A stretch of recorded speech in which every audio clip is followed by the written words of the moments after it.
Halo sobat podcast TikTok. Kali ini podcast kita kembali membahas eh, soal security, cyber security tepatnya ya. Kalau kemarin mungkin eh, security tapi di bidang di hal yang bersangkutan dengan smart home ya. Nah ini mungkin lebih ke security yang ada hubungannya dengan finansial atau data-data lain, data-data penting kita yang tersimpan di misalnya di bank atau di pemerintahan atau di perusahaan tertentu, yang penyedia layanan tertentu. Saya masih bersama Pak David seperti biasa, tapi kali ini karena saya bukan ahlinya di bidang cyber security ini, mungkin saya lebih banyak yang bertanya ke Pak David. Nah ini Siap. Oke, mungkin kita langsung aja. Perlu diinformasikan lebih dahulu ya, cyber security itu apa gitu ya. Ini benda apa, makhluk apa yang mungkin tahun lalu itu agak banyak kasus ya, atau setahun 2 tahun lalu lah agak banyak kasus-kasus terutama di banking gitu ya. Mungkin bisa dimulai Pak David, silakan. Ya, thank you Pak Mige. Jadi kita coba belajar ya atau coba membahas tentang cyber security gitu ya. Memang cyber security ini jadi perbincangan sebenarnya di tahun lalu itu lumayan cukup nasional ya gitu tentang cyber ancaman cyber gitu ya, karena di tahun lalu itu yang kena itu pusat data nasional dan impact dan dampaknya itu semua gitu ya, sampai instansi pemerintah itu down ya, tidak bisa mengakses servernya, itu sangat mengganggu dari sisi beberapa instansi. Dan itu jadi orang yang tidak mengenal banget tentang IT, apa itu cyber security, apa itu cyber defense, itu jadi pusat perhatian gitu ya di tahun lalu itu 2024 ya. Kalau di 2023 itu yang terkena itu ya bank ya, memang Bank Syariah Indonesia. Dan itu nggak langsung impact kan, memang 3 hari kalau nggak salah itu waktu itu lockdown atau tidak bisa diakses ya sistemnya, sudah mengganggu. Tapi impactnya hanya nasabah dari bank itu tersebut gitu ya. Tapi ketika pusat data nasional di tahun lalu itu terkena ya, itu jadi perhatian khusus di semua ya, non IT pun jadi khawatir juga gitu ya, karena impactnya sudah sampai sana gitu ya, sudah mengganggu dari proses administrasi atau dari proses verifikasi juga ya, di keimigrasian, pendidikan, sampai dengan juga di layanan perbankan. Kurang lebih gitu sih latar belakang kenapa kita mau bahas ya cyber security atau ancaman di dunia digital ya, terutama di data yang terus lalu juga dari penipuan digital, itu juga kita mungkin nanti akan coba bahas gitu sih. Ya, scamming ya. Iya. Oke, jadi cukup luas ya ternyata ya ini cyber security, yang terutama yang bersangkutan dengan masyarakat luas juga gitu ya. Data-data kita yang ada di misalnya di Telkomsel atau penyedia layanan telepon genggam lainnya ya, mungkin di Excel atau di provider yang lain seperti itu. Apakah memang itu aman atau enggak, itu kan perlu juga kita tahu. Atau mungkin Iya. yang data kita di bank ya, atau juga data kita yang ada di imigrasi ya. Kemarin kan sempat, betulnya itu bocor apa enggak kurang tahu. Cuman beritanya rame aja. Gitu ya.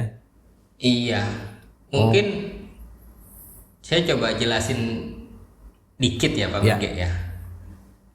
silakan. Apa itu insiden yang tahun atau 2 tahun terakhir terjadi gitu ya. Memang Ya. di 2 tahun terakhir deh, di 2023 itu banyak banget itu kebocoran data pribadi gitu ya, atau data itu ada di dark web, dijual gitu ya, data-data kita gitu ya, karena itu data itu berhasil diambil oleh hacker gitu ya, dan itu Iya. banyak banget di platform e-commerce, terus juga di instansi pemerintah, dan juga Iya. di perusahaan-perusahaan asuransi gitu ya, karena data itu Iya. ya berhasil keambil. Nah, tapi dampaknya sebenarnya kita sebagai apa namanya ya, nasabah ya, dari misalnya dari Ya. platform itu nggak terlalu impact ya. Oh, cuma ya khawatir Ya. aja gitu kan. Khawatir aja, oh Iya. data kita bisa udah bocor nih gini-gini, tapi secara Iya. finansial kita tuh belum terasa impactnya gitu, enggak. Iya. Maksudnya impactnya itu tidak langsung gitu ya. Nah, Iya. itu di 2023. Nah, lalu masuk ke 2024 nih. Serangannya itu udah ransom gitu ya. Nggak cuma data itu keambil, bocor, dan sebenarnya kan itu tanggung jawab dari instansi yang terkait ya. Tapi kalau misalnya ransom ya, itu sudah mengganggu sebenarnya. Sudah mengganggu dari end usernya itu sendiri gitu, kita sebagai nasabah misalnya ya, ketika bank itu kena dari data utamanya ya, mau nggak mau kita sebagai nasabahnya ya nggak bisa akses itu sistem gitu ya, karena ransom atau malware ini mengunci sistem yang ada di instansi tersebut. Jadi mau nggak mau ya di lock dulu gitu. Nah, itu sudah mengganggu operasional ya, apalagi yang misalnya usernya itu atau nasabahnya itu ya menggunakan bank itu sehari-hari gitu ya, mungkin untuk bisnis atau apa itu udah mengganggu gitu ya. Mungkin ini yang kekhawatiran kita ya, mungkin ke depan juga sampai mengganggu dari aktivitas kita. Nah, yang parahnya lagi yang pusat data nasional itu ya. Ya, pusat data nasional ini ya semua pakar atau semua IT pemerhati IT ya, itu sangat Iya betul. sangat kecewa ya, karena harusnya data nasional itu diprotek lebih baik ya, lebih baik gitu ya, atau yang pengelolanya juga lebih baik, tapi terkena juga gitu, dan berita simpang siurnya di media ya, itu ya passwordnya sangat lemah gitu kan, penggunaan passwordnya, dan betul. Itu dan impactnya atau dampaknya ini langsung juga gitu, ketika instansi itu ya terkena data ini, dan saling keterkaitan, dan nggak bisa diakses server. Jadi ya itu udah mengganggu nasional sih. Mungkin ya beberapa insiden cyber attack di 2023 sampai 2024 gitu. Iya. Itu. Oke. Memang kalau yang data ya, misalnya data kita di bank itu, kalau saldo kita nggak berkurang, mungkin masih dibilang oke lah, nggak terlalu impact. Tapi sebetulnya itu kan bahaya juga kalau data pribadi kita diambil orang, nah nanti orang lain itu bisa mengaku sebagai diri kita. Nah itu yang bahaya gitu kan. Nah itu malah bisa akunnya bisa diambil orang, atau passwordnya berubah, pinnya bisa juga dirubah kan gitu. Nah itu memang nantinya efeknya belakangan gitu, nggak langsung pada saat itu. Tapi kalau yang servernya lah yang dihack gitu kan, nah mungkin secara operasional itu terganggu gitu ya. Dari sisi nasabah langsung misalnya tidak bisa mengakses ini accountnya yang ada di bank atau yang ada di e-commerce atau ada di provider yang lain itu. Nah ini sebetulnya dari kasus-kasus yang ini itu mungkin bisa di highlight ini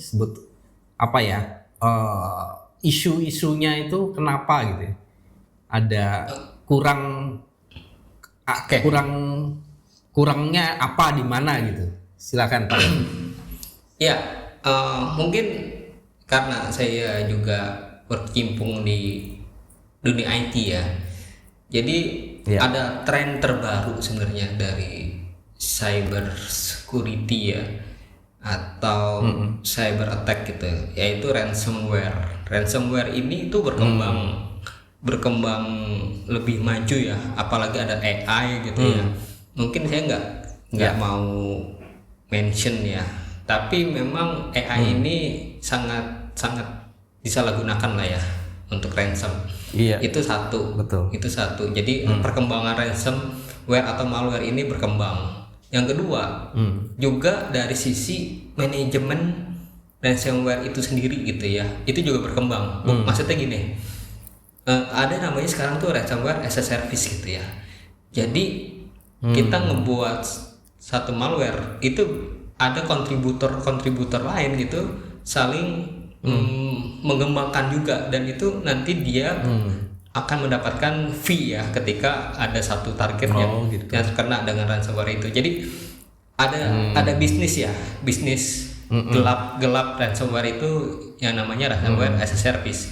Nah itu satu ya, dari sisi ini kenapa bisa terjadi gitu di dunia ya hacking gitu, ada seperti itu gitu. Nah lalu yang kedua, ini ada motivasinya gitu ya. Biasanya hacker itu kita bisa tahu ya, atau mungkin yang di dunia cybersec tahu itu geng-gengnya itu dari mana gitu ya. Ada geng ya, mungkin dari yang mungkin negara itu ada di Korea Utara atau berafiliasi di Eropa Timur kayak gitu-gitu. Ada motivasinya sendiri-sendiri. Ada yang lebih ke finansial, emang dia butuh uang gitu ya. Ada memang nasional, namanya national trade ya, itu udah lebih tinggi lagi gitu ya. Nah, tapi yang terjadi di Indonesia ya, sepengetahuan saya memang motivasinya finansial, yaitu dia meminta tebusan ketika ransomware itu menyerang data utamanya gitu ya. Dan yang terjadi di Bank Syariah Indonesia dan Pusat Data Nasional itu ransomware yang motivasinya ya finansial. Dia minta tebusan sekitar 20 juta dolar ya untuk bisa membuka aksesnya gitu ya. Jadi ada memang perkembangan dari ransomware itu sendiri, dan itu kan yang terkena di Bank Syariah Indonesia itu nama ransomnya kan Lockbit ya, dan Lockbitnya itu sudah versi yang 3 gitu ya, 3.0 gitu ya. Jadi memang berevolusi dari si ransomware. Yang kedua memang sudah berkelompok juga gitu ya hackernya, dan motivasinya uang. Dan itu memang ya kita tidak bisa tahu juga ini pasti apakah ada di Indonesia pelakunya Tapi bisa dibilang ya ini udah global ya, itu worldwide Iya. juga. Gitu sih kira-kira. Iya. Oke. Iya. Ya, Kalau dari pengamatan saya sebagai pengguna, misalnya mobile banking atau apa namanya, mengakses banking dari internet ya, itu terutama yang di mobile ya, itu banyak sekali misalnya ada WhatsApp, message WhatsApp tertentu yang diminta ini, minta data itu, minta ini gitu ya. Iya. Atau dia perlu menginstal hal yang apa ya, APK ya namanya, APK ya, sehingga nanti data-datanya tersedot gitu. Itu yang pernah saya amati ya.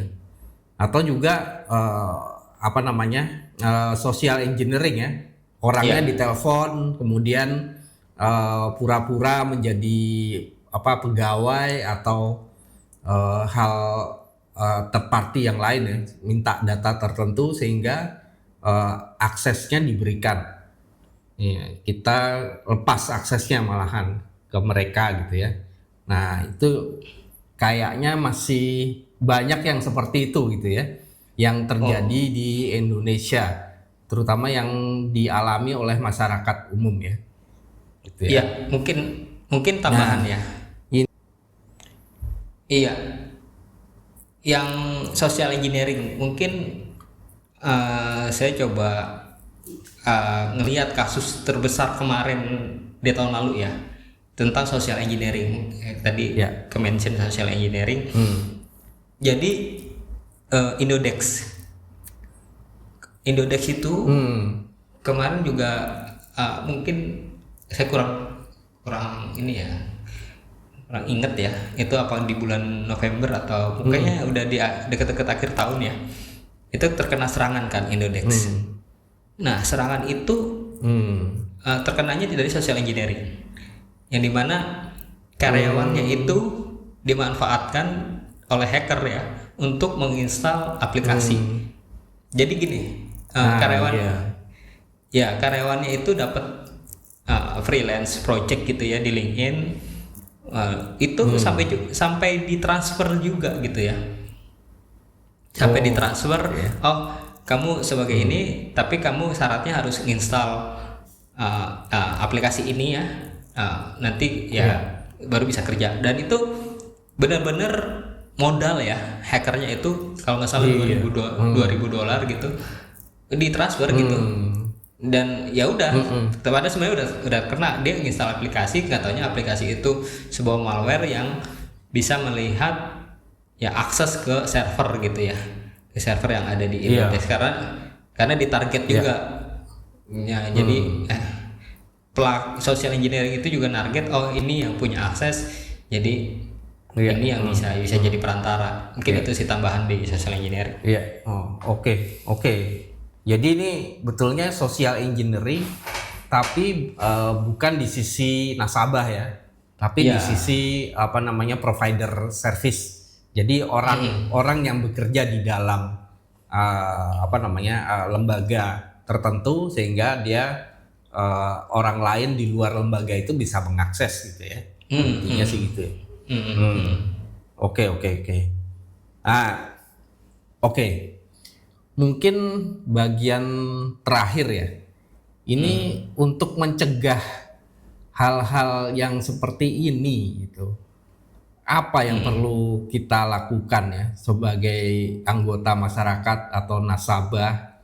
Ya satu ya dari sisi klien ya, dari sisi nasabah. Dan yang kedua mungkin dari sisi yang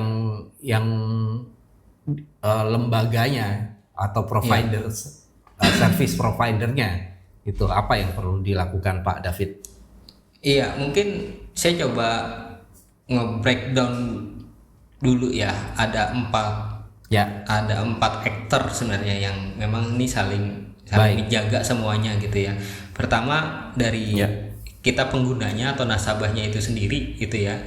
Itu juga apa yang harus dilakukan itu juga ada. Yang kedua itu dari instansi ya yang punya layanan, Iya. itu juga ada yang harus dilakukan. Yang ketiga Baik. pemerintah. Yang ketiga Iya, pemerintah. betul. Yang keempat itu swasta. Jadi konsultan IT juga kita bekerja sama semuanya nih berempat. Nah, dari pertama dulu Baik. yang nasabah ya, mungkin pengguna gitu Iya, ya. silakan. Nah, yang pengguna ini ya pastinya dengan adanya insiden yang tahun lalu dan 2 tahun lalu, makin diberikan kesadaran ya atau awareness tentang pentingnya menjaga ya data pribadinya masing-masing gitu ya. Nah, yang Ya, oke. menjaganya itu mungkin di banking udah sangat sering, mungkin sosialisasi segala macam tentang password ya dijaga atau PIN gitu kan dijaga. Nah, Iya. kalau di e-commerce, karena e-commerce itu juga kemarin jadi target, juga sudah mulai sosialisasi nih dengan mengaktifkan 2FA ya, two factor authentication gitu ya. Jadi nggak cuma sekedar password, jadi pakai OTP atau pakai ya HP ya. Nah gitu, itu mungkin dari sisi menjaga kredensialnya ya. Nah yang kedua juga nasabah itu juga waspada dari link-link phishing ya atau link-link palsu dari hacker ini gitu ya. Mungkin di Indonesia belum terlalu banyak kasus ya yang besar ya. Tapi kalau nggak salah di Maybank di Malaysia itu ada yang kena gitu ya dari link-link phishing itu. Jadi dia mengirimkan email palsu gitu ya, terus dirubah cuma 1 huruf gitu ya. Dan itu kan kalau yang mungkin orang tua atau itu nggak aware, ya itu bisa kena tuh. Nah itu waspada di website palsu tersebut.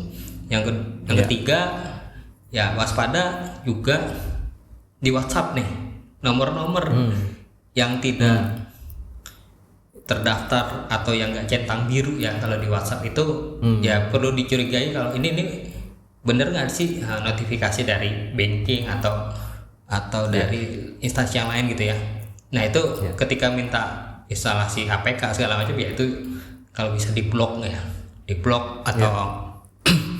atau ada link kemana itu juga ya itu juga hati-hati ngekliknya. Itu dari sisi masyarakat ya atau pengguna yang menggunakan layanan instansi. Nah, yang kedua instansi tersebut ya. Nah, instansi ini ya sekarang juga udah mulai di apa namanya ya, disosialisasi juga ya pentingnya penggunaan ya endpoint protection kalau di dunia networking ya, penggunaan firewall, antivirus itu mau nggak mau itu wajib gitu kan. Mungkin yang kalau yang masih Windows itu wajib semuanya. Tapi di satu sisi dari instansi sendiri juga tahun ini tuh udah ada undang-undang perlindungan data pribadi ya. Yang mau nggak mau suka nggak suka instansi itu harus menjaga data-data yang disimpan dari database mereka gitu ya. Ketika itu bocor keluar atau kena tadi ya keambil ya ke dark web ya itu ada sanksinya ya dari Kominfo ya. Kebetulan ya regulatornya untuk PDP ini Kominfo jadi yang mengatur itu di Kominfo ya. Nah itu dari instansi ya perkuat sistem cyber defense-nya ya, keamanannya gitu ya. Dan mungkin kalau misalnya ada software yang nggak disupport lagi ya misalnya itu harus diperbarui gitu ya, itu diperbarui gitu ya. Lalu peran pemerintahnya yang ketiga ya pemerintah Baik. itu kan ada BSSN ya, badan cyber ya, badan cyber dan sandi negara gitu ya. Dan itu memiliki peranan juga ya, kepolisian juga semuanya untuk pencegahan atau strategi mungkin yang lebih luas lagi ya, karena ini udah antar negara misalnya yang menyerang. Nah ini sangat dibutuhkan dari dari pemerintah ya untuk juga Iya. sama-sama menjaga. Nah, dan juga tadi undang-undang PDP juga udah ada, kemarin kan undang-undang ITE, tapi diperbarui undang-undang PDP untuk ya apa namanya lebih fokus lagi untuk menjaga data pribadi. Nah, yang terakhir Iya. dari sisi swasta. Nah, swasta kenapa juga ikut andil? Karena tidak bisa dipungkiri ya harus bekerja sama ya pemerintah terus juga antara swasta konsultan ya. Karena konsultan ini yang bisa membantu instansi-instansi gitu ya untuk melakukan assessment gitu ya, assessment tentang kadang tuh saya terutama sebagai konsultan ke klien gitu ya, itu bingung gitu customernya atau kliennya bingung kita harus mulai dari mana gitu kan untuk menjaga ini. Semuanya oke, paling gampangnya kita bikin backup dulu gitu. Ketika kena ransom, datanya udah yang di backup. Tapi what next gitu kan? Nah, itu diperlukan assessment. Assessment secara menyeluruh aplikasi jaringan, dan itu swasta nih yang bisa masuk membantu instansi-instansi itu untuk tahu nih hasil rekomendasinya seperti apa untuk cyber defense ya. Mungkin itu sih, mitigasi dan pencegahan dari 4 aktor yang mungkin ya saling bekerja sama ya, kita menjaga ini semuanya gitu. Iya, oke. Terima kasih Pak David. Kalau dari saya sebagai end user ya, sebagai pengguna nasabah dari penyelenggara layanan finansial ya, kayak bank atau ya yang lain ya, kartu kredit seperti itu memang yang utama adalah PIN ya. PIN tuh ya kadang kita punya banyak account atau banyak kartu kredit, nah itu semua PIN-nya sama untuk memudahkan. Kadang seperti itu. Nah ini cuman masalahnya kalau saya mungkin secara pribadi sama nggak apa-apa, cuman sering diganti. Intinya itu sih. Ya kalau dari pengalaman pribadi ya, walaupun sama semua boleh, tapi ya ganti-ganti, misalnya tiap berapa bulan ganti gitu. Itu kemudian password ya, terutama password email ya, email yang gratisan kayak Gmail atau Outlook atau yang gratis yang lain gitu. Nah, masalahnya kan email ini kadang kita gunakan juga sebagai metode komunikasi dengan penyelenggara layanan ya, kayak bank itu juga komunikasinya kadang lewat email. Iya. Misalnya mengganti password itu nanti dia ngirim email. Nah, sedangkan misalnya emailnya yang dijebol. Nah, ini kan bahaya juga gitu kan. Nah, titik-titik itunya password di Gmail email gratis itu yang kita gunakan sebagai komunikasi ke bank ya, karena biasanya kalau setiap kali kita ke bank atau kartu kredit kita diminta emailnya apa gitu ya, sebagai pengganti dari komunikasi kertas ya, kan udah paperless gitu ya.